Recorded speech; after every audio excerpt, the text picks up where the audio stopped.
Assalamualaikum warahmatullahi wabarakatuh. Ya, bertemu lagi dengan Ustadz Fuad. Materi yang akan dibahas Ustadz Fuad kali ini adalah lanjutan dari semester depan, yaitu tindak lanjut pelaporan diri atau self report. Kalau kemarin materinya adalah self report, sekarang kita akan membahas tindak lanjut pelaporan diri. Ya, Mas, Mbak, silahkan nanti disimak videonya Ustadz Fuad. Jadi kita bisa mengetahui diri kita itu secara seluruhnya. Oke. Kita ingat dulu apa yang dimaksud dengan self report pada semester kemarin atau pertemuan yang lalu. Self report adalah bagaimana kita melaporkan diri kita. Contohnya apa yang sudah kita lakukan sehari tadi. Kita misalnya ngisi DHO, sudah kita isi. Muhasabah sholatnya sudah kita isi. Bagaimana diri kita sendiri sekarang akan kita bahas dulu. Setelah tahu bagaimana diri kita sendiri, kita akan mengetahui siapa diri kita atau diri saya.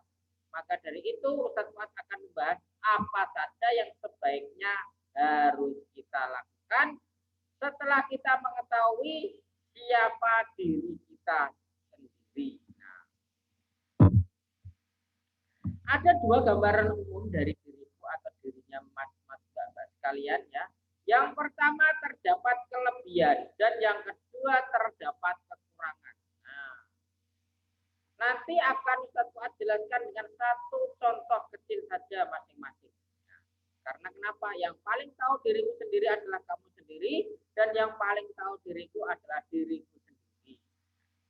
Karena kenapa? Yang dibahas adalah self.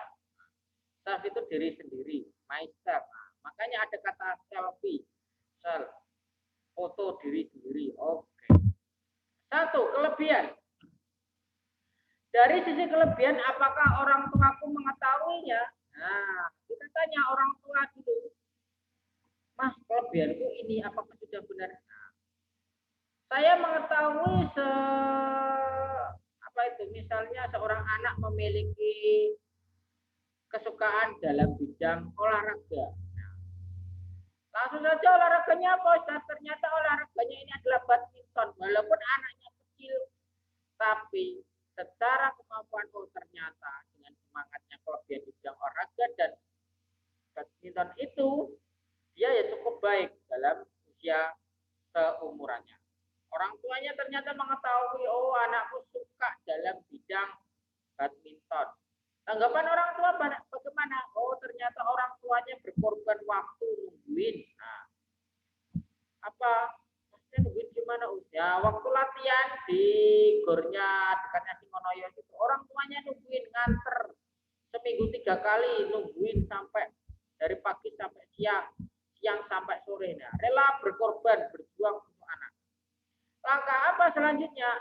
Langkahnya apa usia? Nah, contohnya, langkah selanjutnya apa ya? Membelikan alat-alat untuk bulu tangkis, nah, mengikutkan latihan dengan rutin, nah, ikut turnamen.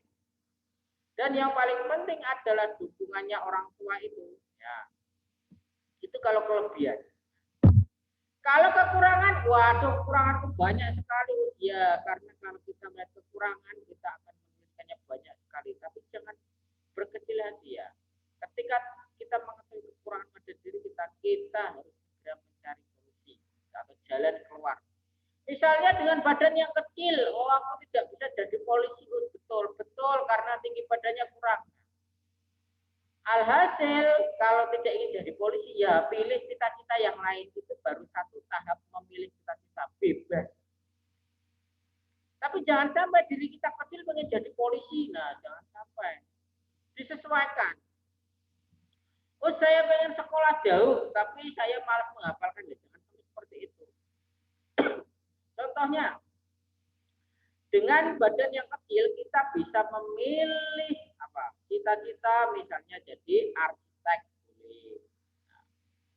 jadi ilmuwan atau jadi sampai jadi profesor nanti juga boleh.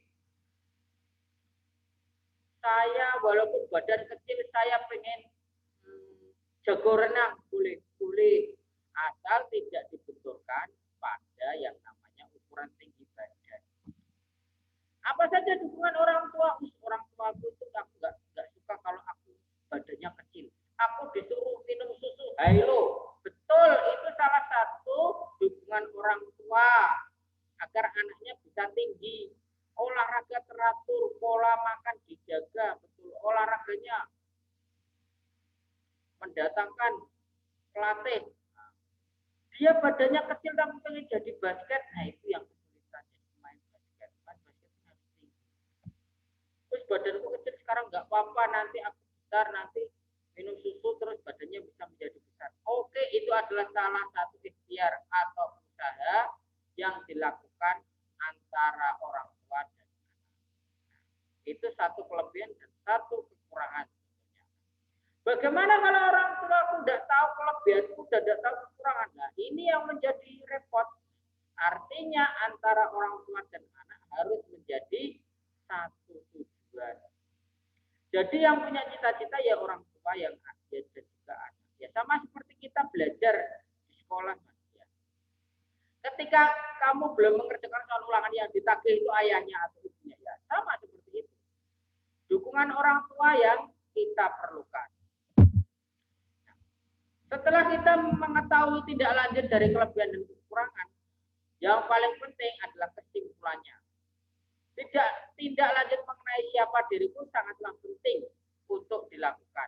Guna mencari apa talenta yang ada pada diri kita, bakat apa, kelebihan apa. Kecil secara fisik belum tentu kita tidak bisa berpikir maju atau berpikir inovasi.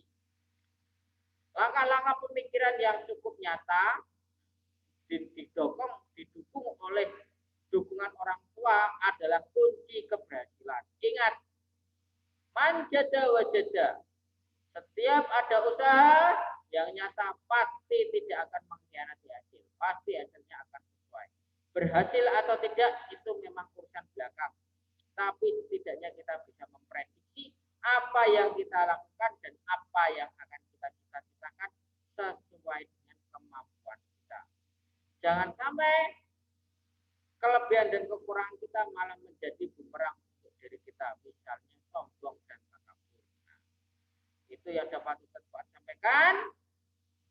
Semoga kita bisa selalu menemukan langkah-langkah selanjutnya agar kita semakin menjadi generasi yang milenial yang semakin depan. Nah, kita harus maju seperti era zamannya kita. Jangan sampai kita menjadi gaptek atau kurang ilmu pengetahuan.